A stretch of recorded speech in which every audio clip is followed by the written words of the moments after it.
السلام علیکم، کیا حال چال ہیں آپ سب لوگوں کے؟ میں امید کرتی ہوں کہ آپ سب ٹھیک ٹھاک ہوں گے، خیریت سے ہوں گے۔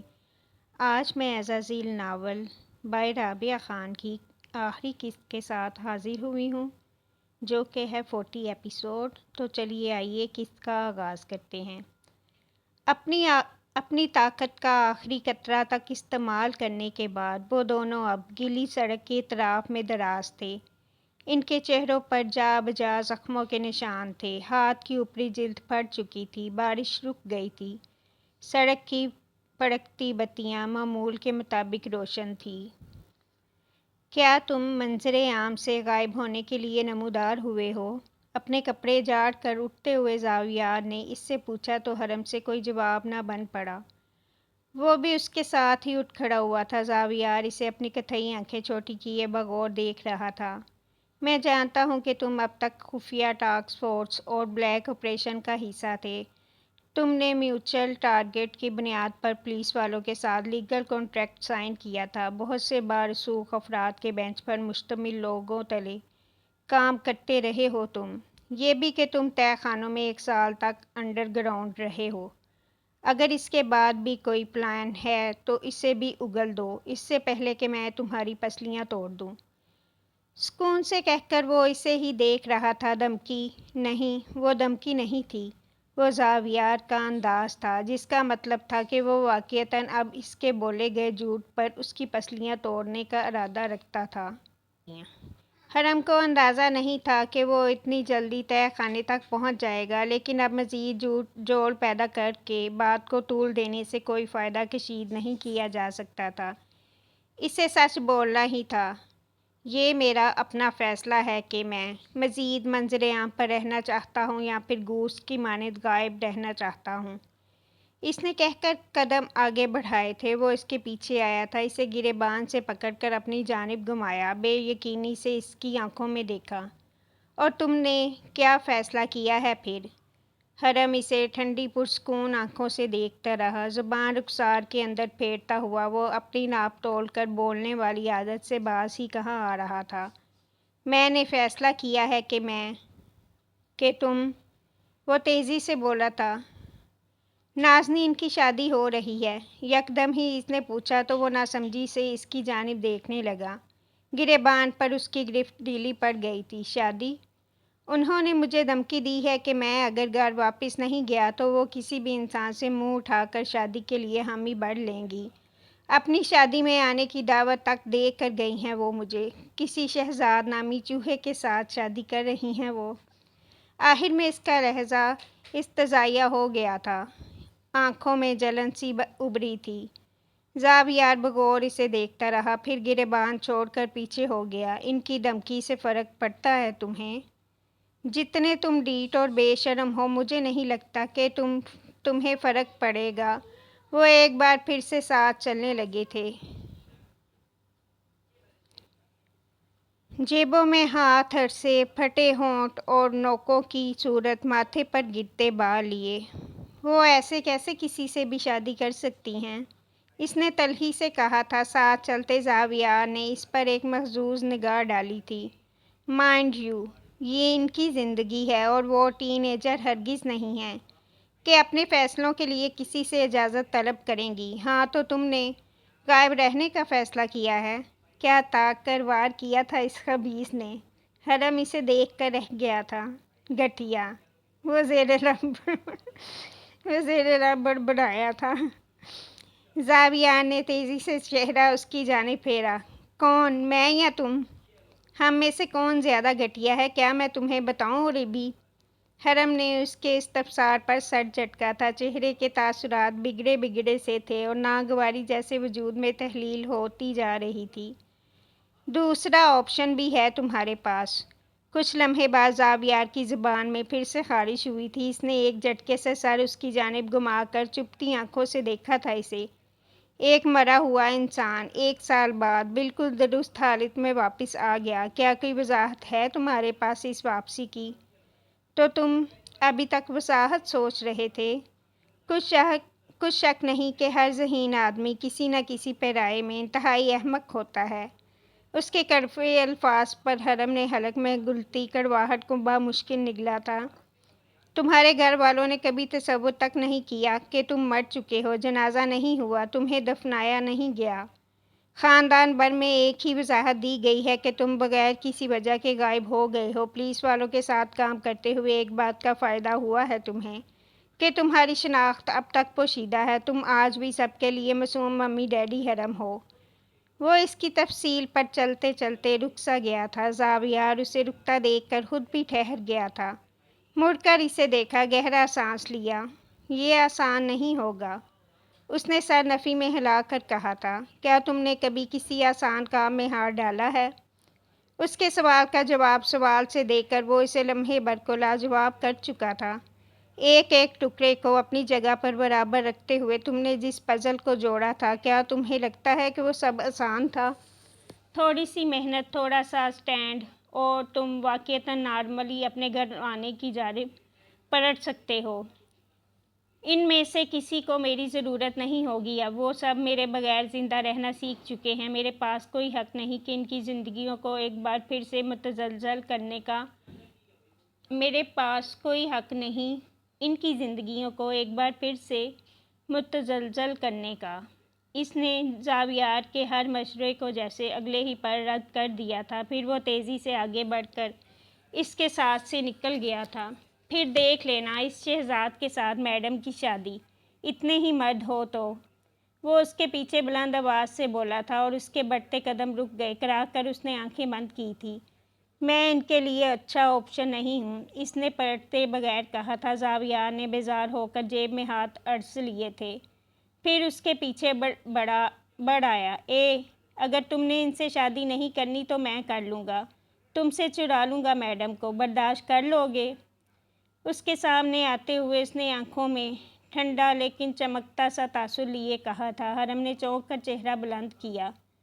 وہ تم سے کبھی شادی نہیں کریں گی۔ اس نے زاویار سے زیادہ خود کو یقین دلانے کی کوشش کی تھی۔ وہ ہلکا سا مسکرایا۔ مشہور زمانہ اٹھی کمینی مسکراہٹ تھی وہ۔ مجھے مت اکساؤ حرم، تم نہیں جانتے کہ مجھے وہ کتنی اچھی لگتی ہیں۔ اگر تم دوست نہیں ہوتے تو سب سے بڑا دشمن تمہارا سلطان ہوتا، اور سلطان کی دشمنی سے پناہ طلب کرنی چاہیے۔ تم ایسا نہیں کرو گے؟ وہ اگلے ہی پل اس کے گریبان پر جھپٹا تھا۔ زاویار اس کے متغیر چہرے کو محظوظ نگاہوں سے تک رہا تھا۔ انسان کے بچے بنو، اور اس سے پہلے کہ وہ کسی بھی نتھو خیرے سے شادی کے لیے حامی بھر لے، اپنے معاملات کو سیدھا کرو اور گھر واپس پلٹ جاؤ۔ مضبوط ہو تم، لیکن اتنے نہیں کہ انہیں میرے ساتھ برداشت کر سکو۔ اتنا حوصلہ تم میں نہیں ہے۔ وہ مسکرا رہا تھا۔ کیا پرکشش مسکراہٹ تھی! حرم نے اگلے ہی پل اس کا گریبان چھوڑ دیا تھا۔ پھر بڑبڑاتا ہوا آگے بڑھ گیا۔ زاویار اسے پلٹ کر دیکھ رہا تھا۔ اب اس کے چہرے پر اداس مسکراہٹ تھی۔ اتنا حوصلہ صرف مجھ میں ہے، تم میں نہیں، ہلکی سی آواز میں کہہ کر وہ اگلے ہی پل اس کے پیچھے بڑھا تھا۔ وہ گھر چلی آئی، لیکن پھر اسے ساری رات نیند نہیں آ سکی۔ وہ اسے بیچ راستے میں بغیر کسی حتمی جواب کے چھوڑ آئی تھی۔ اسے چین کیسے آنا تھا بھلا؟ رات کے آخری پہر تک وہ بالکنی کی سرسراتی ہوا تلے کھڑی رہی۔ مستقل کھڑے رہنے سے اس کے پیر شل ہونے لگے تھے۔ کسی پہلو پر سکون نہیں آ رہا تھا۔ کیا اس نے غلطی کر دی تھی؟ اگر وہ سچ میں واپس نہیں آیا تو؟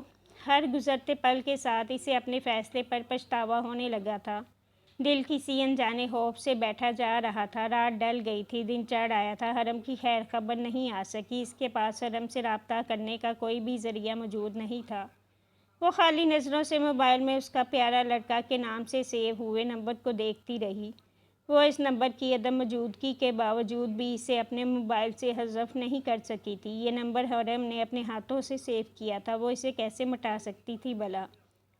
ناشتے کی ٹیبل پر آفس کے لیے تیار، وہ کانٹا پلیٹ میں ادھر ادھر کر رہی تھی۔ گھر والے غیر محسوس طریقے سے اس کے گمسم انداز کو دیکھ رہے تھے۔ وہ صبح سے کچھ نہیں بولی تھی، نہ ٹھیک سے کھا رہی تھی، نہ اس نے وجدان کو مسکرا کر دیکھا تھا۔ وہ بس خلاؤں میں گھور رہی تھی۔ سہیل نے اسے بغور دیکھا اور پھر لبوں کو ٹشو سے تھپ تھپا کر اس کی جانب کا دروازہ ٹیبل بجایا۔ وہ جیسے چونکی تھی، خلاص سامنے سے تحلیل ہوئی تو اسے سہیل کی فکر مند سی شکل نظر آئی۔ اب سب اسے ہی دیکھ رہے تھے۔ وہ گڑبڑ آئی تھی۔ آفس سے جلدی آ جانا آج، شہزاد کی ماں تمہارے لیے بہت چاؤ سے رشتہ لانے کی بات کر رہی تھی۔ صوفیہ نے یکدم کہا تو وہ پھر سے چونکی، کانٹا بے ساختہ ہی پلیٹ میں جا گرا تھا۔ گھر والے اس کے بکھلائے ہوئے انداز کو سمجھنے کی کوشش کر رہے تھے۔ آج کیا ہم 2 دن صبر نہیں کر سکتے امی؟ میں ذہنی طور پر تیار نہیں ہوں، اس نے کہا تو صوفیہ جو اس کی بات کو رد کرنے ہی لگی تھی ٹھہر گئی۔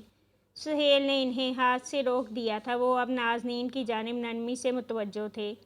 ٹھیک ہے، 1-2 دن ٹھہر جاتے ہیں، کوئی قباحت نہیں۔ شکریہ انکل۔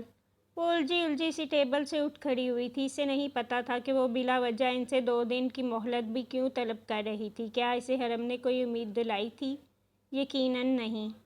نازو کی طبیعت تو ٹھیک ہے نا؟ روہیلہ نے چہرہ موڑ کر اسے جاتے دیکھا تو استفسار کیا۔ وجدان اپنا سراپا پوری طرح پھیرے فکر مندی سے اسے دیکھ رہا تھا۔ اس نے ناشتہ چھوڑ دیا تھا، پھر وہ تیزی سے اس کے پیچھے داخلی دروازے تک چلا آیا۔ پھپھو سب ٹھیک ہے نا؟ آپ ٹھیک ہیں؟ وجدان کا قد اس سے دراز ہو گیا تھا۔ وہ اسے غائب دماغی سے دیکھتی سر اس بات میں ہلا رہی تھی۔ وجدان کو اس کے جواب پر یقین نہیں آیا۔ مجھے تو ٹھیک نہیں لگ رہی آپ۔ میں ٹھیک ہوں۔ کیا ہم پھر سے راز رکھنے لگے ہیں پھپھو؟ اس نے اسے بازوؤں سے تھام کر نرمی سے پوچھا تو نازنین کے سامنے چھم سے حرم کا چہرہ لہرایا۔ اسے بازوؤں سے تھامے وہ بھی اسے ایسی ہی کوئی بات کہہ رہا تھا۔ اسے جواب دینے میں وقت لگا تھا۔ نہیں بجی، ایسی کوئی بات نہیں ہے۔ آپ کو شہزاد کے رشتے پر اعتراض ہے تو بتائیں، ابھی جا کر سب کو منع کر دیتا ہوں۔ کوئی آپ سے دوبارہ اس حوالے سے بات نہیں کرے گا۔ اس کی مضبوطی سے کہنے پر وہ اس صبح پہلی دفعہ مسکرائی تھی، پھر ہاتھ آگے بڑھا کر اس کے بالوں کو بکھیرا۔ مجھے پتا ہے کہ تم کول گائے بن گئے ہو، سب تمہاری بات سننے اور ماننے لگے ہیں، اہمیت بھی دینے لگے ہیں تمہیں۔ عنقریب ڈاکٹر بن جاؤ گے تو بہت سی لڑکیوں کی مائیں عقابی نگاہوں سے دیکھیں گی تمہیں، لیکن وجدان انصاری، تمہاری پھپھو ابھی ہینڈل کر سکتی ہے ان مسائل کو۔ مجھے شہزاد کے رشتے پر اعتراض نہیں ہے، بس تھوڑا وقت چاہیے تاکہ میں خود کو تیار کر سکوں۔ اس نے نرمی سے مسکرا کر کہا تھا۔ وجدان اسے بغور دیکھتا رہا۔ سچ نا پھپھو؟ کوئی تنگ کر رہا ہے آپ کو تو بتائیں۔ اس کے استفسار پر وہ ہنس پڑی تھی، پھر چہرہ اٹھا کر اسے دیکھا۔ جو تنگ کر رہا ہے تم اسے ہینڈل نہیں کر سکتے؟ مطلب کوئی آپ کو واقعی پریشان کر رہا ہے؟ وہ سمجھ کر سر ہلا رہا تھا۔ وہ ہنستی جا رہی تھی۔ وجدان کا انداز ہی ایسا تھا۔ ہاں، بہت پریشان کیا ہے اس نے مجھے، اب بھی کر رہا ہے۔ کون ہے؟ بتاؤں گی تمہیں، لیکن ابھی نہیں، کچھ وقت دو مجھے۔ پھپھو، آپ کسی خطرناک آدمی سے تو ڈیل نہیں کر رہی نا؟ وہ پریشان نظر آنے لگا تھا۔ نازنین اسے چند پل دیکھتی رہی، پھر ہلکا سا مسکرائی۔ خطرناک تو ہے وہ، لیکن مجھے نقصان نہیں پہنچائے گا، اتنا میں اسے جانتی ہوں۔ اب تم جاؤ، دیر ہو جائے گی تمہاری کلاس کے لیے۔ میں آفس کے لیے نکل رہی ہوں، فکر مت کرو، سب ٹھیک ہے۔ اس نے نرمی سے اس کے ہاتھ ہٹائے تھے، پھر آنکھیں بند کر کے اسے دھیرج رکھنے کا کہا۔ وہ آگے بڑھ گئی تھی۔ وجدان اس کی پشت فکر کے ساتھ دیکھتا رہ گیا تھا۔ سب ٹھیک ہی ہو، اس نے پلٹتے ہوئے دعا کی تھی۔ ایک دن درمیان سے بالکل خاموشی سے گزر گیا تھا، پھر وہ مزید گمسم ہوتی گئی۔ وہ لاؤنج میں بیٹھی رہتی اور اسے بھول جاتا کہ وہ وہاں کیوں بیٹھی تھی۔ وہ لائبریری میں قدم رکھتی تو اسے اندازہ نہ ہوتا کہ وہ وہاں کون سی کتاب لینے کے لیے آئی تھی۔ کھانا اور سونے کے اوقات جیسے گڑبڑ سے ہو گئے تھے۔ اسی شام زاویار اس سے ملنے چلا آیا تھا۔ ایجنسی والے دن کے بعد وہ اس سے آج مل رہی تھی۔ وہ گیسٹ روم میں اس کا انتظار کر رہا تھا۔ اس نے اندر داخل ہو کر اسے دیکھا، پھر وہیں ٹھہر گئی۔ زاویار اس تک اٹھ کر چلا آیا تھا، ایک فاصلے پر ٹھہر گیا۔ تمہارے چہرے پر زخموں کے نشان کیوں ہیں؟ وہ پوچھے بغیر نہیں رہ سکی۔ ایسے نشان عجیب طرح سے جانے پہچانے تھے۔ وہ ٹھہر گیا تھا۔ آپ کیسی ہیں میڈم؟ کیا تم زخموں کا سوال ڈاچ کر رہے ہو؟ کیوں؟ کیا میں نہیں جان سکتی؟ وہ ضرورت سے زیادہ ہی تلخ ہو رہی تھی۔ 2 دن سے اس کے اندر بے سکون سا شور ہو رہا تھا۔ زاویار کی آنکھوں میں ہلوڑے لیتی نرمی اس کی تلخی پر سوا ہو گئی تھی۔ جی، میں آپ کے سوال کو ڈاچ کر رہا ہوں۔ آپ پوچھ سکتی ہیں لیکن فی الحال میں آپ کو بتا نہیں سکتا۔ اور کیوں نہیں بتا سکتے تم مجھے؟ کیونکہ آپ حساس ہیں۔ او پلیز۔ اس نے کڑوی سی بیزاریت سے ہاتھ جلایا تھا۔ وہ اس کی بیزاریت کو سمجھتا تھا۔ تم لوگوں نے مجھے پروٹیکٹ کرتے کرتے بالکل ہی بچہ تصور کر لیا ہے۔ مجھے بتانے دو کہ میں بچی نہیں ہوں زاویار۔ تم مجھے ایک عدد میٹھے جواب کے ساتھ نہیں ٹال سکتے۔ میں ایک بہت تلخ دنیا میں بڑی ہوئی ہوں۔ مجھے تلخی کا سامنا کرنے سے روکنے والے تم دونوں ہوتے کون ہو؟ بولتے بولتے اس کا سانس سا پھول گیا تھا۔ زاویار 2 قدم چل کر اور اس کے قریب آیا اور پھر اس کے عین سامنے آ رکا۔ کچھ اور؟ مجھے کچھ نہیں کہنا۔ ویسے بھی میری کسی بات پر تمہیں یقین ہی کب آتا ہے؟ مجھے آپ کی ہر بات پر یقین ہے میڈم۔ اچھا۔ وہ طنزاً مسکرائی تھی، پھر ہاتھ سینے پر باندھ گئے تھے اور نرم سی نازنین غائب ہو چکی تھی۔ اب وہاں محض تیز زبان والی لڑکی کھڑی بحث کر رہی تھی۔ اگر میں کہوں گی کہ حرم زندہ ہے تو کیا تم میری بات پر یقین کرو گے؟ وہ اس کے سوال پر اسے چند پل دیکھتا رہا تھا۔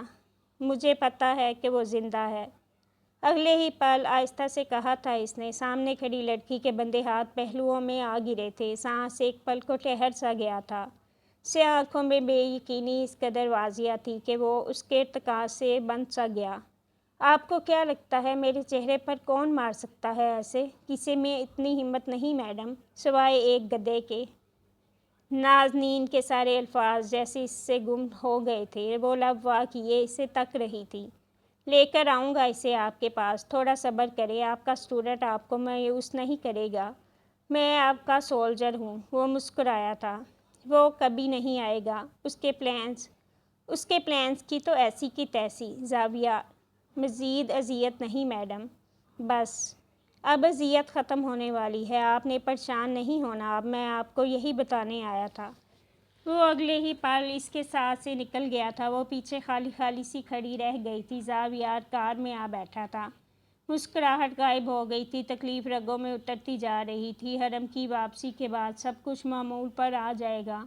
وہ اسٹوڈنٹ تھا، وہ اس سے کبھی آگے نہیں بڑھ سکتا تھا۔ وہ حرم کی جگہ تھی، وہ ہمیشہ سے اس کی جگہ تھی۔ وہ ان دونوں کے لیے خوش تھا۔ کہیں پیچھے تالوت کی معنی خیز سی کھنکار ابھری تھی۔ اس نے بیک ویو مرر میں دیکھا اور ٹھہر گیا۔ تالوت کا ہیولا اسے ہی تک رہا تھا، پھر وہ ہیولا ہولے سے مسکرایا تھا۔ میرے بچے کے ہاتھ سخت ہے لیکن دل بہت نرم ہے۔ نرم دل بہت تکلیف دہ ہوتا ہے۔ تم خود غرض نہیں بن سکتے، تم سلطان ہو، تمہیں محبت نہیں مل سکتی، تمہیں محبت دینے کے لیے پیدا کیا گیا ہے۔ اس نے اگلے ہی پل سر جھٹکا تھا، پھر اگنیشن میں چابی گھمائی تو ہیولا کہیں تحلیل ہو گیا، لیکن ہیولا اب تک بو رہا تھا۔ محبت دینا اور دیے جانا بہت کربناک ہوتا ہے زاوی۔ وہ بار بار سر جھٹک رہا تھا۔ تالوت کی آواز اس کا پیچھا کر رہی تھی۔ تم سلطان ہو، محبت سے بھی اور نفرت سے بھی۔ گاڑی اب پوری چڑچڑاہٹ سے سڑک پر دوڑ رہی تھی۔ کچھ راستوں سے تکلیف اور خوشیاں دونوں وابستہ ہوتی ہیں۔ ایسے راستوں کو پار کرنا قیامت کے مصدق ہوتا ہے۔ اور اب سپاٹ تھا، بے تاثر چہرہ اور اٹل انداز۔ ہاں، وہ زاوی تھا، وہی جو اس تکون کا ایسا سرا تھا جو اس تکون کو جوڑے ہوئے ضرور تھا، لیکن وہ سرا تنہا تھا، اور کچھ سرے تنہا ہی رہ جاتے ہیں۔ پولیس بینچ کے وہ بارسوخ افسران اس کے سامنے براجمان تھے۔ وہ نیشنل پولیس بیورو میں موجود میٹنگ روم میں بیٹھے تھے۔ سامنے ایک چکنا سا ٹیبل تھا جس کی اطراف میں 6 کرسیاں لگی تھیں۔ ایک کرسی پر سلیمان بھی اس کے سامنے موجود تھا۔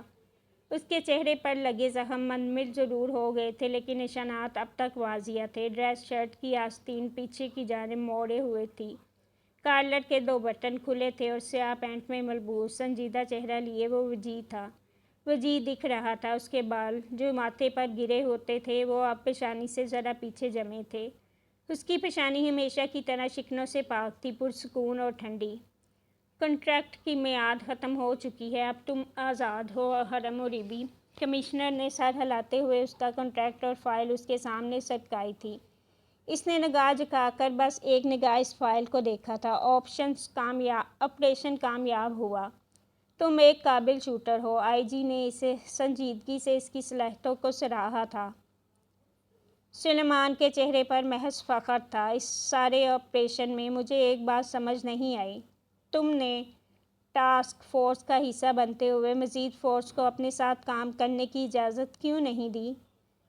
کمشنر نے اچنبھے سے سوال کیا تھا، اس سے وہ سیدھا ہو بیٹھا تھا۔ جتنے زیادہ لوگ اتنا زیادہ فیس کریٹ ہوتا ہے، جتنے کم لوگ ہوں گے کام اتنا بہتر طریقے سے ہو سکتا ہے۔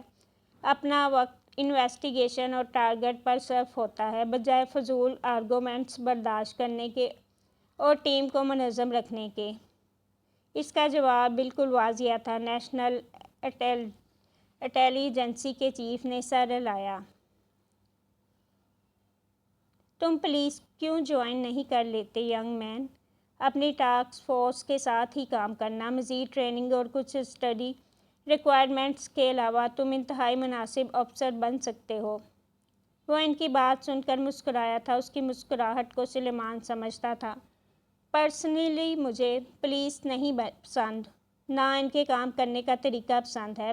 پولیس صاف گوئی سے کہا تو آئی جی اکبر کے ماتھے پر ناگواری کی ہلکی سی لکیر ابھری تھی۔ انٹیلی جنس چیف یوسف رضا نے سر ہلایا تھا۔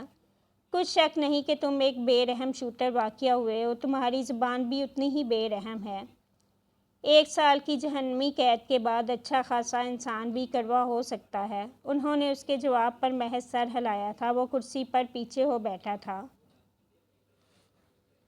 مستقبل میں مزید آپریشنز کے لیے تمہارا کیا ارادہ ہے؟ پولیس تمہیں اچھی نہیں لگتی، لیکن اپنی مرضی سے طے کی گئی ٹاسک فورس میں تم اپنے طریقے سے کام کر سکتے ہو۔ اگر میں اس کنٹریکٹ کی میعاد کو طول دینا چاہوں تو معاشرے میں پلتے ناسوروں کی جڑ سے اکھاڑ پھینکنا کچھ برا نہیں ہوگا۔ آئی جی اکبر نے اسے اس کا طنز بالکل اسی کے انداز میں لوٹایا تو وہ سر جھکا کر مسکرایا، لیکن اسی پل کوئی اس کے ساتھ کرسی کھینچ کر بیٹھ رہا تھا۔ اس نے چونک کر چہرہ اس جانب پھیرا۔ وہ زاویار تھا، جو اب اس کے ساتھ ان افسران کے بالکل عین مقابل بیٹھا تھا۔ کنٹریکٹ کی میعاد میں اضافہ کرنے والا آئیڈیا کچھ برا نہیں ہوگا سر۔ آپریشنز کے لیے کر کے ناسور جڑ سے اکھاڑ پھینکنا بھی کچھ برا نہیں۔ پولیس کی مزید ریکوائرمنٹس اور ٹریننگ کے بعد ہم دونوں واقعتاً آفیسر بننے کے قابل ہوں گے کیا؟ روانی سے سوال کیا تو حرم اسے چہرہ پھیرے چپ چاپ دیکھنے لگا۔ اسے نہیں پتا تھا کہ زاویار کیا کرنا چاہ رہا تھا۔ ایجنسی کی ٹریننگ پر بھروسہ بہت ہے مجھے، لیکن پھر بھی درکار ضروریات کے بعد آفیسر بننے میں کوئی قباحت نہیں۔ آئی جی نے مسکرا کر سر ہلایا تھا۔ زاویار نے چہرہ پھیر کر اسے دیکھا۔ اٹھی مسکراہٹ اور اس کے کان میں چمکتا وہ ایک قدر ٹاپس۔ اسے منظر عام پر آنے کی اجازت مل گئی۔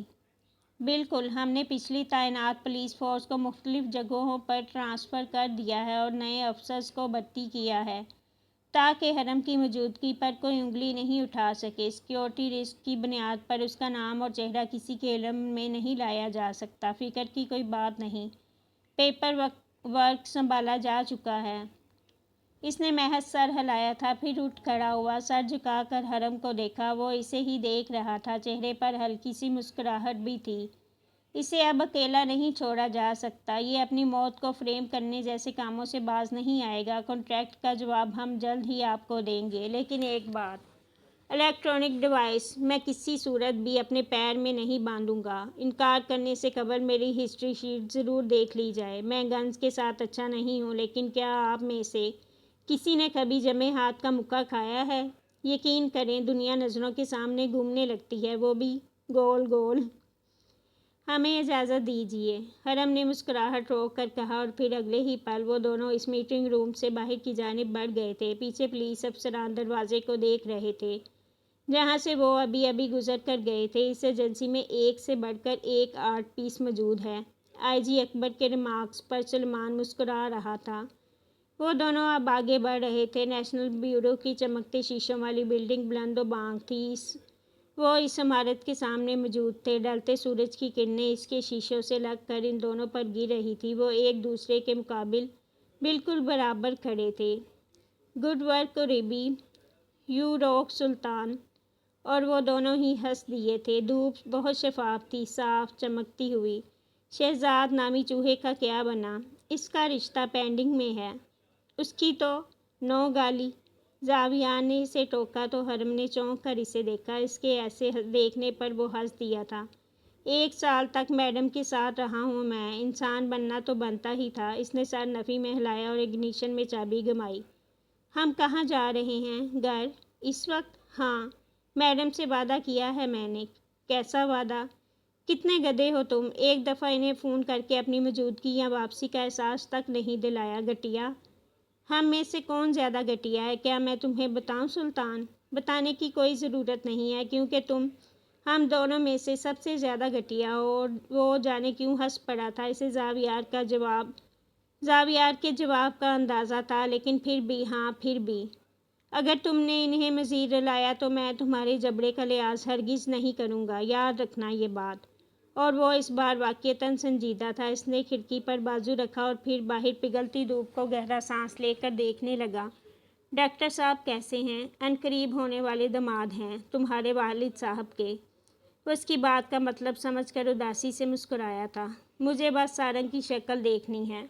زاویار کو حرم کو دیکھتے ہی بننے والے سارنگ کی شکل کا سوچ کر ہی گدگدی سی ہوئی تھی۔ ان دونوں کے چہروں پر زخموں کے نشان تھے، لیکن وہاں طمانت تھی، ایک لمبے اور تھکا دینے والے سفر کے بعد کی طمانت۔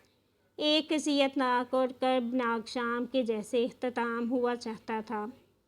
ایک نئی اور تازہ صبح کا آغاز بس ہونے ہی والا تھا۔ ہاں بس اسی پل اس نے اپنا چہرہ زاویار کی جانب پھیرا تھا۔ گھر جانے سے قبل میں کہیں اور جانا چاہتا ہوں۔ اس نے ایک نگاہ اس پر ڈالی تھی، پھر سر اس بات میں ہلایا۔ کہاں جانا ہے؟ ماں جی کے پاس، شہوار کے پاس، اس نے کھلے شیشے سے باہر دیکھتے ہوئے آہستہ سے کہا تھا۔ زاویار نے مزید کوئی سوال نہیں کیا۔ اب اس کی کار کا رخ قبرستان کی جانب تھا۔ شام کی سرخی مائل سی دھوپ ہر جانب پکھراج کے پنکھوں کی مانند چمک رہی تھی۔ اس دھوپ تلے ایک بیٹا اپنی ماں سے اور آنکھوں کو بلی لگتی اس معصوم محبت سے ملنے جا رہا تھا، بہت دنوں بعد۔ شام کے گہرے ہوئے سائے تلے وہ دونوں قبرستان میں داخل ہو رہے تھے۔ قبرستان ویسا ہی تھا، سنسان، پراسرار، خاموش۔ وہ دونوں اب ایک قبر پر کھڑے تھے۔ حرم کے چہرے پر سکون تھا۔ وہ آہستہ سے پنجوں کے بل ماں جی کی قبر کے ساتھ بیٹھ گیا تھا۔ زاویار اس کے ساتھ ہی کھڑا، ہاتھ بلند کیے، دعا مانگ رہا تھا۔ حرم نے ہاتھ آگے بڑھا کر نم مٹی پر پھیرا۔ آپ کی آغوش بہت نرم تھی ماں جی۔ کوئی آغوش اس نرم گرم سی گود کا مقابلہ نہیں کر سکتی۔ شام کی گلتی روشنی میں اس کی آواز بہت مدھم اور اداس تھی۔ آپ کا بدلہ لیا جا چکا ہے، بس آپ کا بیٹا ویسا نہیں رہا۔ معصومیت کھو دی ہے آپ کے بیٹے نے، لیکن معصومیت کا سودا اتنا بھی مہنگا نہیں تھا۔ اس سودے کے دوسرے سرے پر آپ اور شہوار تھی۔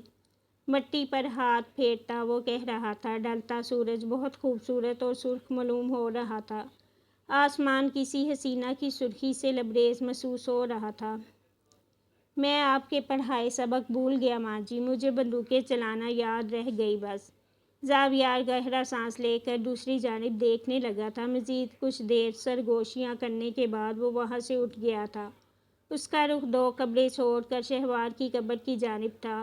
سفید بے داغ آنچل اور بے ریاض سی سیاہ آنکھیں، دل جیسے سکڑ کر پھیلا تھا۔ وہ آنکھوں کا پہلا خواب تھی۔ ایک چھوٹنے پر آنکھیں تک زخمی ہو گئی تھی اس کے چھوٹنے پر آنکھیں تک زخمی ہو گئی تھی اس کی۔ وہ اس کی قبر کے برابر میں آہستہ سے بیٹھ گیا تھا۔ اس نے ہاتھ بڑھا کر اس کی قبر کو نہیں چھوا۔ شہوار کو شاید یہ بات پسند نہیں آتی۔ اس نے اس سے کچھ نہیں کہا، اس کے پاس کہنے کے لیے کچھ نہیں تھا۔ زاویار نے جھک کر اس کے کندھے پر ہاتھ رکھا تھا۔ اس کا باری ہوتا حلق وہ محسوس کر سکتا تھا۔ بدلے لیے جانے کے بعد بھی کیا دکھ ختم ہو جاتے ہیں؟ یادیں مٹ جاتی ہیں؟ شامیں تکلیف دینا بند کر دیتی ہیں؟ شاید نہیں، شاید کبھی نہیں۔ جدائی زندہ رہتی ہے، دل سے خون رستا رہتا ہے۔ وہ وہاں سے اٹھ کھڑا ہوا تھا، پھر پلٹ گیا۔ زاویار اس کے پیچھے ہی تھا۔ خشک پتوں پر قدم دھرتے وہ گزر رہے تھے۔ اے شام، اگر تم سے کوئی پوچھے کہ موت سے زیادہ بے رحم شے کیا ہوتی ہے تو اسے کہنا زندگی۔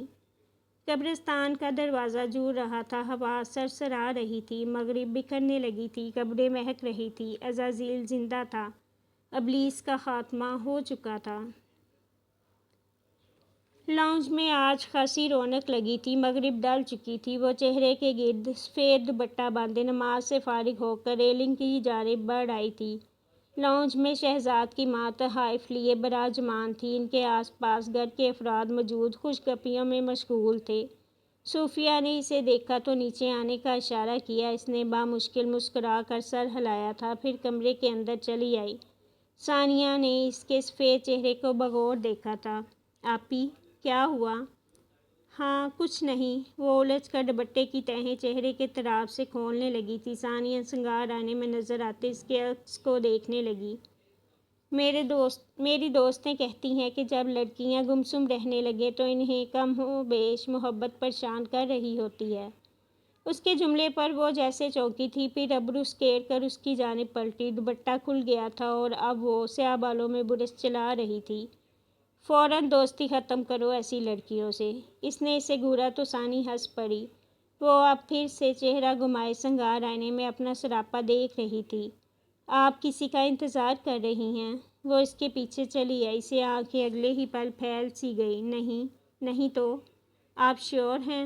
اف، بالکل حرم کی طرح پوچھا تھا اس نے یہ۔ ثانی، مجھے تنگ نہیں کرو، نیچے جاؤ، میں آتی ہوں ابھی۔ اوہو، جب تک آپ بتائیں گی نہیں کہ کیا بات تنگ کر رہی ہے آپ کو، تب تک میں نہیں جاؤں گی۔ میں نے سنا ہے کہ سارنگ آ رہا ہے رات کو کھانے پر۔ ثانیہ کے دانت اگلے ہی پل اندر گئے تھے۔ نازنین اس کے انداز پر مسکرائی تھی۔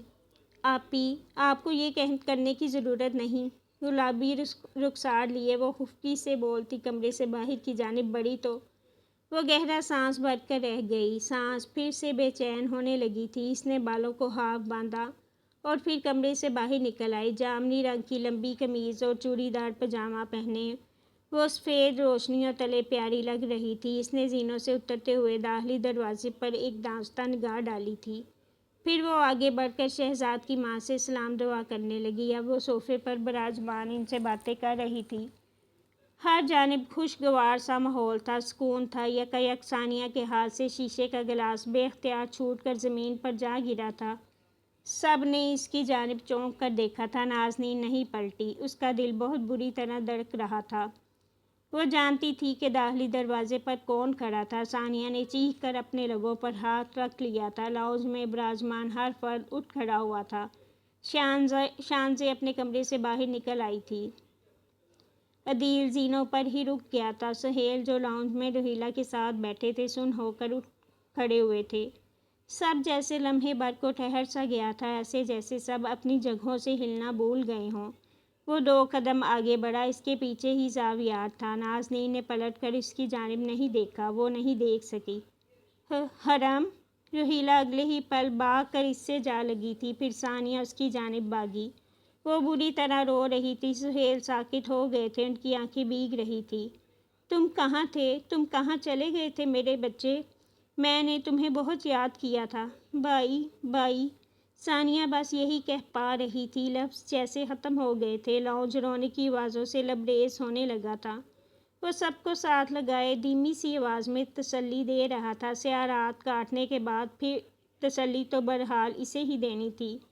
وہ ان دونوں کو ساتھ لگائے ہی سہیل کی جانب بڑھ آیا تھا۔ ثانیہ اور روہیلہ اس سے الگ ہو گئی تھی۔ سہیل کے ہاتھ کپ کپا رہے تھے۔ اگلے ہی پل وہ آگے بڑھے اور اسے خود سے کھینچ کر لگایا۔ وہ رو رہے تھے، اس کی جدائی نے انہیں بے حد کمزور کر دیا تھا۔ وہ اس سے برے نظر آنے لگے تھے۔ صوفیہ آنسو صاف کرتی اس کے سر پر ہاتھ پھیر کر اسے دوائیں دے رہی تھی۔ وہ دوائیں لینے والا لڑکا تھا۔ شائستہ سے ملتے وقت وہ مسکرایا تھا۔ وہ اسے نم آنکھوں سے مسکرا کر خوش آمدید کہہ رہی تھی۔ عدیل اب اسے خود سے کھینچ کر لگائے ہوئے تھا۔ کچھ دنوں پہلے ہی اس کے یہاں بیٹا پیدا ہوا تھا۔ شانزیں اسے سلام کرتی اب اسے اس کا بھتیجا دکھا رہی تھی۔ وہ اس کے معصوم رخساروں کو چھوتا اسے پیار کرنے لگا تھا۔ اسی پہر صوفے پر بیٹھی نازنین پر اس کی نگاہ پڑی تھی۔ وہ جھکا اور اسے دیکھا۔ کیسی ہیں آپ؟ مجھ سے ملیں گی نہیں؟ نازنین کی آنکھیں بھیگ رہی تھیں اور ناک سرخ ہو رہی تھی۔ وہ اس سے نظریں نہیں ملا پائی۔ اگلے ہی پل آہستہ سے وہ اٹھ کر زینوں کی جانب بڑھ گئی تھی۔ وہ اسے پلٹ کر دیکھ رہا تھا۔ گھر میں یکدم ہی اتنی ہما ہمی مچ گئی تھی کہ نازنین کی غیر موجودگی اس کے علاوہ کسی کو محسوس نہیں ہوئی تھی۔ اسی پل داخلی دروازے سے سارنگ اور وجدان داخل ہوئے اور پھر اسے لاؤنج میں شہزاد کی ماں سے جھک کر ملتے دیکھ کر ٹھہر گئے تھے۔ ان دونوں کی شکلیں دیکھنے کے لائق تھیں۔ وجیح کی آنکھیں پوری طرح سے پھیل گئی تھیں اور سارنگ پلکیں جھپکانا تک بھول چکا تھا۔ زاویار نے سارنگ کی پشت پر ہاتھ رکھ کر اسے حرم کی جانب دھکیلا تھا۔ وہ ساکت ہوا اسے دیکھ رہا تھا۔ حرم مسکرایا اور پھر اسے کھینچ کر خود سے لگایا۔ سارنگ شاید رو رہا تھا۔ حرم نے وجدان کو بھی پاس آنے کا اشارہ کیا تو وہ تیزی سے پاس چلا آیا۔ زاویار بھی اسی پل آگے بڑھ آیا تھا۔ وہ ان تینوں کو ہی اپنے بازوؤں میں سمیٹ چکا تھا۔ سب انہیں دیکھتے ہنس رہے تھے۔ وہ خوشی کا گھر تھا۔ وہ آنسوؤں سے نم خوشی کا گھرانہ معلوم ہو رہا تھا۔ کیا، کیوں، کیسے، کب، کہاں؟ سوال ہی سوال تھے۔ وہ ثانیہ کو خود سے لگائے سب کے جواب بہت تسلی سے دے رہا تھا۔ سب کی آنکھیں بار بار بھیگنے لگی تھیں۔ وہ سامنے براجمان تھا۔ نگاہوں کو اس کی موجودگی پر یقین نہیں آتا تھا۔ رات قطرہ قطرہ بہتی جا رہی تھی۔ رحیلہ بار بار اس کا چہرہ چھو کر یقین دہانی کرنے کی کوشش کرتی تھی۔ ثانیہ اسے یکٹک دیکھ رہی تھی اور سہیل کے سوالات ختم نہیں ہو رہے تھے۔ رات کے تیسرا پہر شروع ہوا تو سب نے اسے آرام کا کہہ کر اپنے کمروں کا رخ کر لیا۔ وہ صبح اٹھنے کے بعد دوبارہ اسے دیکھنے کے لیے اپنے بستر تک چلے گئے تھے۔ ان کی آنکھیں اسے دیکھتے دیکھتے نہیں تھک رہی تھی۔ سارنگ اور زاویار کو دروازے تک چھوڑنے چلا آیا۔ وہ زاویار اسے تنبیہ کر رہا تھا۔ سارنگ ان دونوں کو مسکرا کر دیکھ رہا تھا۔ زاویار اپنی کار کی جانب بڑھا تو وہ سارنگ کی جانب متوجہ ہوا۔ کلینک آؤں گا، کافی پلا دینا۔ وہ ہنس دیا تھا، پھر سر اس بات میں ہلا کر اسے خود کے ساتھ لگایا۔ حرم میں جان تھی اس کی۔ وہ اور زاوی اپنی اپنی منازل کی جانب بڑھے تو وہ گہرا سانس لیتا اندر بڑھ آیا۔ لمحے بھر کو اس نے داخلی دروازے پر ٹھہر کر گھر پر ایک نگاہ ڈالی تھی۔ گھر وہ ہوتا ہے جہاں انسان خود کو محفوظ محسوس کرے۔ پچھلے 1 سال میں اس نے خود تک آتے ہر شخص کی سانس تک پر شک کیا تھا۔ زندہ رہنے کے لیے اسے اپنی جانب بڑھتے ہر انسان پر شک کرنا تھا، یہاں تک کہ اس نے ہائر اسپیس پر بھی بھروسہ نہیں کیا تھا۔ اس دنیا میں کوئی بھروسے کے قابل نہیں تھا۔ وہ آگے بڑھ آیا۔ اس کا رخ ثانیہ کے کمرے کی جانب تھا۔ وہ دوبارہ اسے نظر نہیں آئی تھی۔ وہ بس اسے ایک نظر دیکھنا چاہتا تھا۔ اگلے ہی پل اس نے دروازہ دھکیلا تو سامنے بستر خالی دکھائی دیا۔ ثانیہ رحیلہ کے کمرے میں سونے چلی گئی تھی۔ وہ اندر چلا آیا۔ ایک نگاہ بے ساختہ بالکنی پر پھسلی تو ٹھہر سا گیا۔ ٹھنڈ میں وہ گھٹنوں پر رخسار رکھے سو رہی تھی۔ اس کے سیاہ بال جھک کر زمین کو چھو رہے تھے۔ رات کی سیاہی میں مدھم سی چاندنی تلے وہ چاندی کا ہی مجسمہ معلوم ہو رہی تھی۔ وہ وہیں ٹھہرا رہا، آنکھوں میں نرمی لیے اس کے نازک وجود کو دیکھتا رہا۔ یکایک ہوا کا ایک سرسراتا سا جھونکا اسے چھو کر گزرا تو وہ کپ کپائی۔ حرم چونکا، پھر آگے بڑھ کر بیڈ سے چادر اٹھائی۔ قدم قدم چلتا اس تک چلا آیا۔ چادر کھول کر اس پر ڈالی تو اگلے ہی پل اس نے ایک جھٹکے سے رخسار گھٹنے سے ہٹایا تھا۔ نیند سے بھری آنکھیں لیے وہ پہلے پہل تو اپنے اوپر جھکے اس کے ہیولے کو ناسمجھی سے دیکھتی رہی۔ حرم نے چادر اس پر ڈالی اور جوں ہی پلٹنے لگا تو نازنین نے اس کا ہاتھ تھام لیا۔ وہ ٹھہر گیا تھا، پھر پلٹ کر اسے دیکھا۔ وہ چہرہ اٹھائے اسے ہی تک رہی تھی۔ سو جائیں، تھکی ہوئی ہیں آپ، اور یہاں بہت ٹھنڈ ہے، بستر پر سوئیں جا کر۔ تم تھے نا وہ جو اندھیرے میں مجھ پر چادر ڈال کر خاموشی سے پلٹ جایا کرتے تھے؟ وہ اس کے جواب جانتے ہوئے بھی سوال کر رہی تھی۔ حرم نے چونک کر اس کی جانب دیکھا تھا۔ نازنین نے اس کی جیکٹ کی آستین اب تک تھامی ہوئی تھی۔ میں اتنا کیئرنگ نہیں ہوں جتنا آپ مجھے سمجھتی ہیں۔ وہ اپنا ہاتھ چھڑانے کی بجائے اس کے سامنے پنجوں کے بل بیٹھ گیا تھا۔ نازنین کے سیاہ بال ہولے ہولے اڑ رہے تھے۔ بالوں کے ہالے میں دمکتا اس کا چہرہ آج بھی حرم کو ڈسٹریکٹ کر رہا تھا۔ مجھے پتہ ہے تم کیئرنگ نہیں ہو، تم بدتمیز ہو۔ وہ ہنس دیا تھا۔ چاندنی کی بہتی ندی اس کی ہنسی پر فریقہ ہوئی تھی۔ نازنین نے اس کی آستین متاع کل کی طرح کی مانند تھامی ہوئی تھی۔ اس کی نگاہیں حرم کی کلائی میں بندھے اس تتلی نما ہاتھ پر پھسلی تھی، پھر اس کی نگاہوں نے حرم کی آنکھوں تک سفر کیا تھا۔ اپنائیت سے اسے دیکھتی خوبصورت آنکھیں۔ تم نے میرا ہار مجھے واپس نہیں کیا کبھی؟ آپ کو کیا لگتا ہے میں اب تک زندہ کیسے رہا ہوں؟ اس کے سوال پر وہ چونکی تھی۔ تتلی سے نازنین، نازنین سے سیاہ آنکھیں، سیاہ آنکھوں سے حرم، ایک دائرہ تھا جس میں ہمیشہ میں آپ کے ساتھ قید رہا ہوں۔ تتلی، حرم، نازنین، سیاہ آنکھیں، چکردار دائرہ جس میں ہر دفعہ گھوم کر میں آپ تک پہنچ جاتا تھا۔ وہ اسے دیکھتی رہی۔ حرم نے نچلا لب دانتوں تلے دبا لیا تھا۔ آپ مجھے صبح اٹھ کر دیکھ سکتی ہیں؟ ڈر لگ رہا ہے۔ صبح اٹھوں گی تو سب ہوگا لیکن تم نہیں ہوگی، آہستہ سے کہا تو وہ جواباً اسے کچھ نہ کہہ سکا۔ آپ ناراض نہیں ہیں نا مجھ سے؟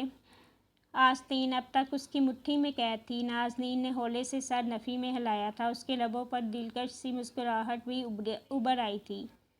پھر آپ مجھے دیکھ کر اوپر کیوں آ گئی تھی؟ میں سب کے سامنے رونا نہیں چاہتی تھی، اور میرے سامنے رو سکتی ہیں آپ۔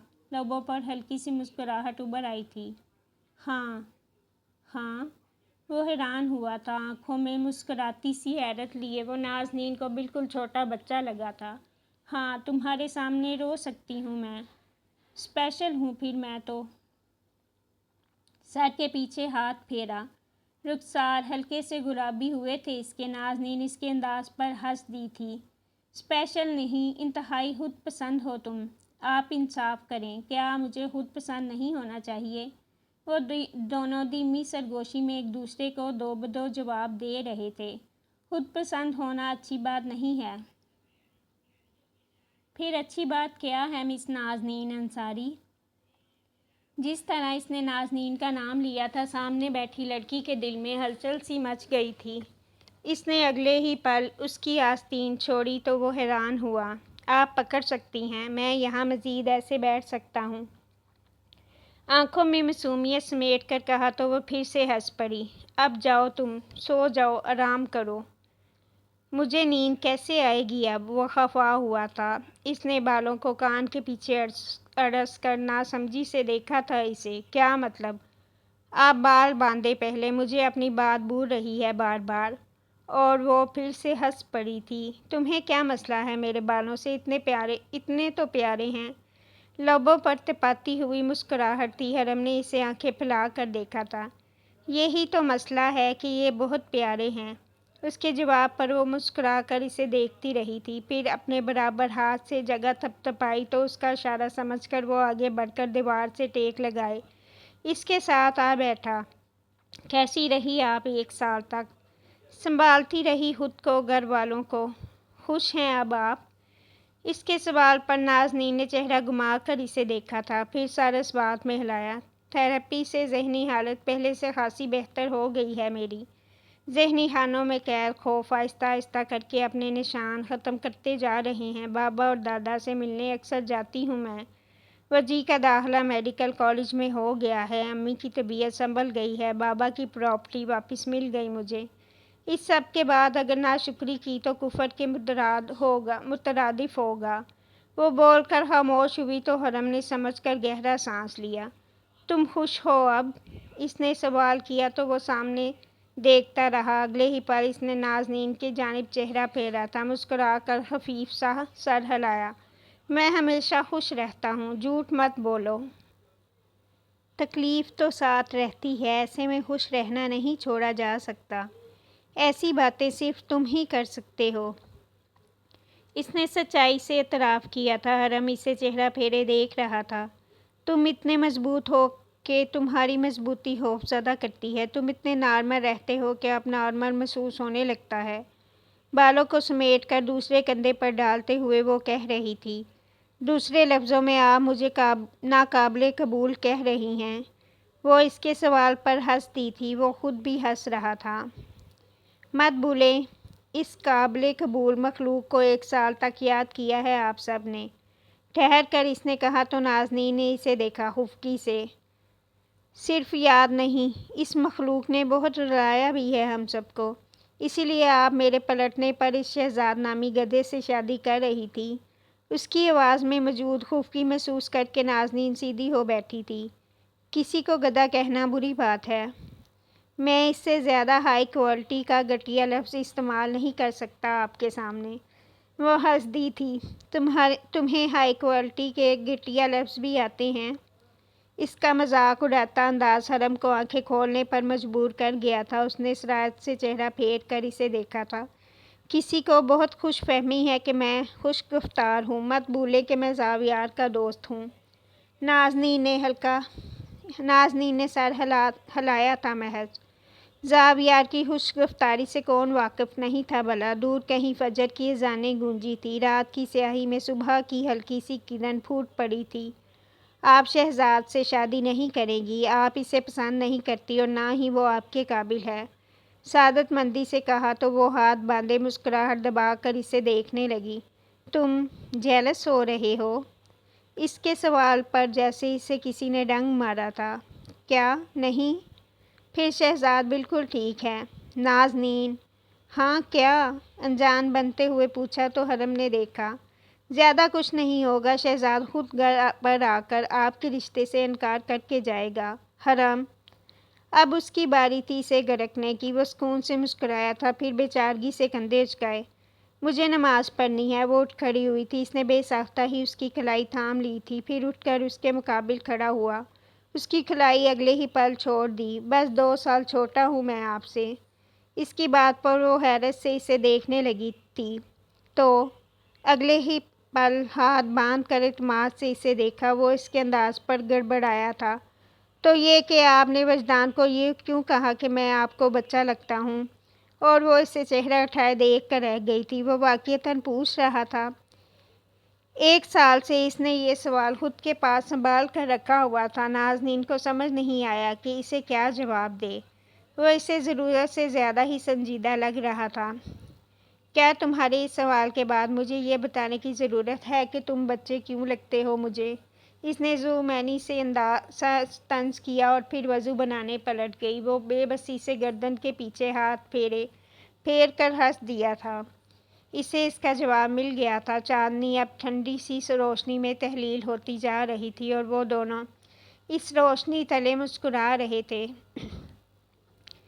اگلے دنوں میں شہزاد کے رشتے سے انکار ہو گیا تھا۔ گھر والے پریشان تھے کہ بغیر کسی وجہ کے شہزاد رشتہ کیسے واپس لے سکتا تھا۔ نازنین نے ایک نظر سامنے صوفے پر براجمان حرم پر ڈالی تھی۔ وہ نظر نہیں گھوری تھی۔ حرم نے مسکرا کر بے چارگی سے کندھے اچکائے تھے۔ زاویار اب اپنی ماں کو لیے بستی میں آ ٹھہرا تھا۔ وہ روبینہ کو اپنے قریب رکھنا چاہتا تھا۔ بستی جنسی سے بے حد قریب تھی۔ اگلے دن وہ سب سارنگ کے کلینک چلے آئے تھے۔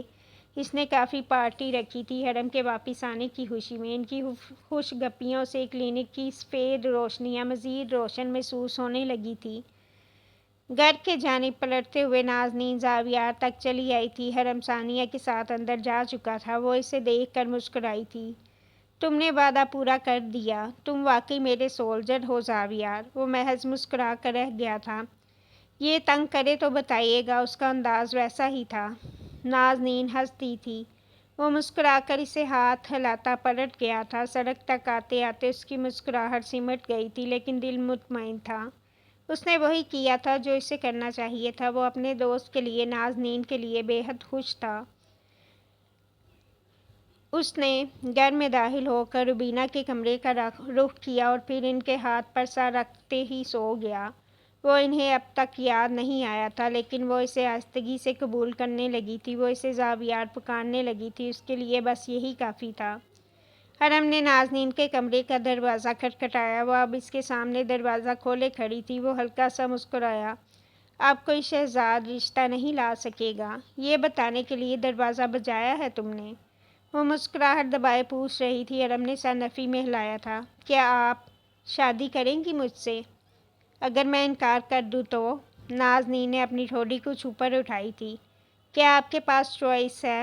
بھوری آنکھیں مسکرائی تھی۔ نازنین نے دروازہ اگلے ہی پل اس کے منہ پر بند کیا تو وہ ہنستا ہوا پلٹا۔ دوسرے دن وہ لائبریری میں کھڑی کوئی کتاب نکال رہی تھی۔ حرم آہستگی سے اس کے پیچھے آ کھڑا ہوا۔ نازنین نے اسی پہر اپنی ہتھیلی اس کے سامنے پھیلائی تو وہ حیران ہوا۔ کیا؟ میرا نیکلس جو تم نے ہاتھ میں باندھ رکھا ہے، یہ اب میرا ہے۔ اس نے بچوں کی طرح ہاتھ کمر کے پیچھے کر لیا تھا۔ نازنین نے زور سے کتاب بند کی، لب بیچ کر آنکھیں چوٹی کیے اسے دیکھا۔ وہ تمہارا کیسے ہو گیا؟ کیونکہ اب کوئی شہزاد آپ کے لیے رشتہ نہیں لا سکے گا۔ اور جملے کے آخر میں وہ خود ہی ہنس پڑا تھا۔ نازنین بامشکل مسکراہٹ دبائے اسے دیکھ رہی تھی۔ اس کا کیا تعلق ہے میرے نیکلس سے؟ اس کا یہ تعلق ہے کہ شہزاد کے علاوہ آپ کے پاس ایک معصوم شوٹر کا انتہائی مناسب رشتہ موجود ہے۔ جب آپ رشتے کے لیے ہمیں بھریں گی تو آپ آفیشلی اس شوٹر کی ہو جائیں گی۔ جب آپ اس شوٹر کی ہو جائیں گی تو اصولی طور پر آپ کی چیزوں پر اس شوٹر کا حق ہوگا۔ اس طرح یہ نیکلس میرا ہے۔ گاڈ! نازنین اس کی وضاحت پر سرخ ہوئی تھی۔ اس نے اس کے کندھے پر کتاب مار کر اسے پرے ہٹایا اور باہر کی جانب چلی آئی۔ وہ اسے چلتے پھرتے تنگ کرتا رہا اور ایک دن سہیل نے اس سے پوچھ ہی لیا، نازنین کو پسند کرتے ہو تم؟ وہ بری طرح چونکا تھا۔ لاؤنج میں براجمان ہر شخص کی نگاہ اس کی جانب تھی۔ جی؟ اس کے سوالیہ سے جی پر ثانیہ اور نازنین کی دبی دبی سی ہنسی ابھری تھی۔ میرا خیال ہے تم راضی ہو کیونکہ کسی شہزاد کا رشتہ تو اب ایسے کیونکہ کسی شہزاد کا رشتہ تو اب ایسے بھی نہیں آئے گا۔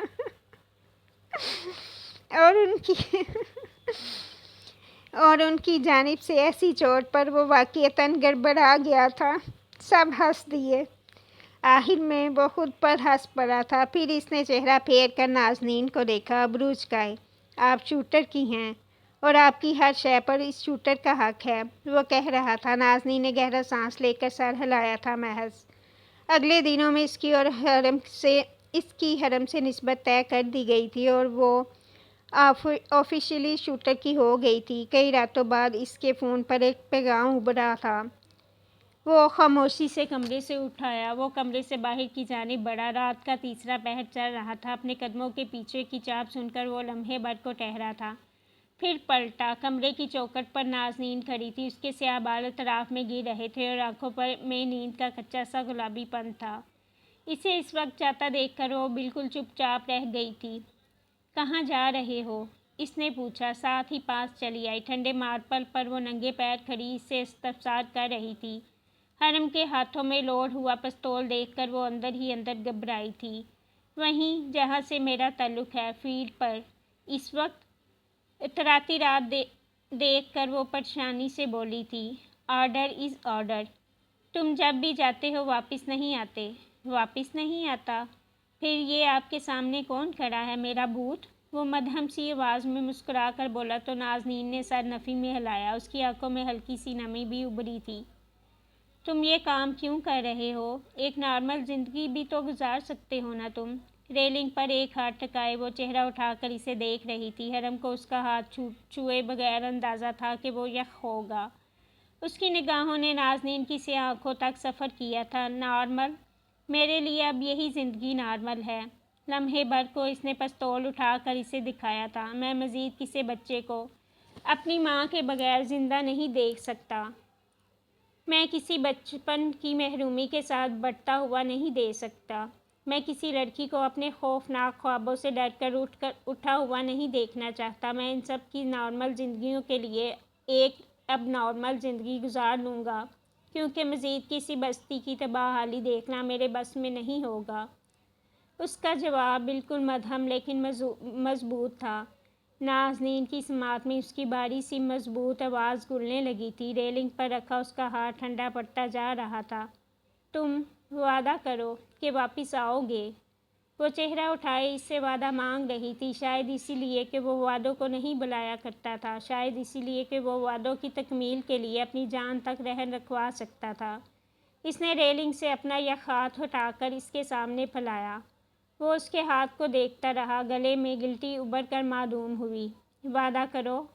آپ کو مجھ پر یقین نہیں ہے؟ ہے، بہت ہے، لیکن وعدہ کرو۔ تمہارے وعدے تمہیں باندھ کر رکھتے ہیں۔ وعدہ کرو کہ تم فیلڈ پر اپنی حفاظت کرو گے، میرے لیے تم واپس آؤ گے۔ حرم محبت بھری نظروں سے اس کا چہرہ تکتا رہا، پھر اپنا نرم گرم سا ہاتھ اٹھا کر اس کا یک ہاتھ قید کیا۔ وعدہ؟ واپس آؤ گے؟ اس کی آواز کانپی تھی۔ حرم نے گہرا سانس لیا۔ بولا تو آواز بوجھل تھی۔ واپس آؤں گا۔ میں انتظار کروں گی۔ اس نے اپنے ہاتھ کو اس کے ہاتھ میں قید دیکھا تو آہستہ سے کہا۔ وہ ہلکا سا مسکرایا تھا۔ اب آرام کریں، میں آپ سے رابطے میں رہوں گا۔ اوکے، میں تمہارے ہر پیغام کا انتظار کروں گی۔ اس کی آنکھیں جھلملائی تھی، وہ پلکیں جھپکائے بغیر اس کی آنکھیں دیکھتا رہ گیا تھا۔ ایسی کھڑی رہیں گی تو میں کیسے جاؤں گا؟ اس کی آواز بوجھل ہو رہی تھی۔ وہ یہاں کھڑی رہتی، ایسی آنکھوں سے دیکھتی تو وہ کیسے جاتا؟ میں نے تمہیں نہیں روکا۔ وہ نم آنکھوں سے مسکرائی تھی، پھر اس کے ہاتھ سے اپنا ہاتھ نکال لیا۔ حرم کا ہاتھ خالی رہ گیا۔ آپ میری کمزوری ہیں، پتہ ہے نا آپ کو؟ اس نے سنجیدگی سے کہا تھا۔ جانتی ہوں، لیکن میں تمہاری طاقت بننا چاہتی ہوں، کمزوری نہیں۔ وہ چند پل اسے دیکھتا رہا، پھر ہولے سے مسکرایا۔ آپ کے بال مجھے بہت پسند ہیں۔ چند پل بعد وہ پھر سے بولا تو نازنین نے مسکراہٹ دبائی۔ اتنے obsessed کیوں ہو تم میرے بالوں سے؟ اس نے یوں ہی اپنے بالوں کو چھو کر پوچھا تھا۔ حرم نے اس کی بات نہیں سنی۔ کسی لمحے کے زیر اثر وہ ہاتھ اٹھا کر اس کے نرم بالوں کو چھونا چاہتا تھا، لیکن اگلے ہی پل ٹھہر گیا۔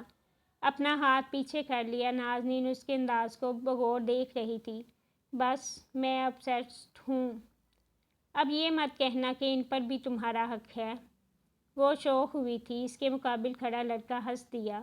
حق تو ہے۔ 2 قدم پیچھے ہٹتے ہوئے اس نے معنی خیزی سے کہا تھا۔ نازنین کے رخسار بے ساختہ گلابی ہوئے تھے۔ زینوں کے دہانے پر ٹھہر کر اس نے ایک بار نازنین کی جانب دیکھا اور پھر اس سے پہلے کہ وہ خود پر قابو نہیں رکھ پاتا تیزی سے زینے اترتا چلا گیا۔ نازنین کی نگاہیں دور تک اس کا پیچھا کر رہی تھی۔ اس کی آنکھیں نم تھیں، لیکن لب آسودگی سے مسکرا رہے تھے۔ حرم نے پیچھے مڑ کر نہیں دیکھا۔ پیچھے مڑ کر دیکھنے کا مطلب تھا اپنے قدموں کو زنجیر کر دینا۔ اس نے کال بیک کی اور پھر فون سنتا آگے بڑھ گیا۔ Operation in process 0۔ کئی لمحات بعد اب آؤٹ ڈور شوٹنگ سینٹر میں اس کا ہیولا ہاتھ لمبا کیے نشانہ لے رہا تھا۔ راجر سر، اس نے کان میں لگے آلے کو دبا کر کہا۔ اسی پہر کو اس کے ساتھ آ کھڑا ہوا تھا۔ وہ کنٹریکٹ رینیو کر چکے تھے۔ اس دفعہ ٹاسک فورس کا حصہ زاویار بھی تھا۔ آرگن ٹریفکنگ بلیک آپریشن شروع ہوا چاہتا تھا۔ فضا میں یکدم گولیوں کی بلند آواز گونجی اور سامنے جھولتا ٹارگٹ درمیانی دائرے سے پھٹ گیا۔ حرم اور زاویار فیلڈ پر ہیں۔ ویلکم بیک شوٹرز، تالوت کے ہیولے نے کہیں پیچھے سے مسکرا کر کہا تھا۔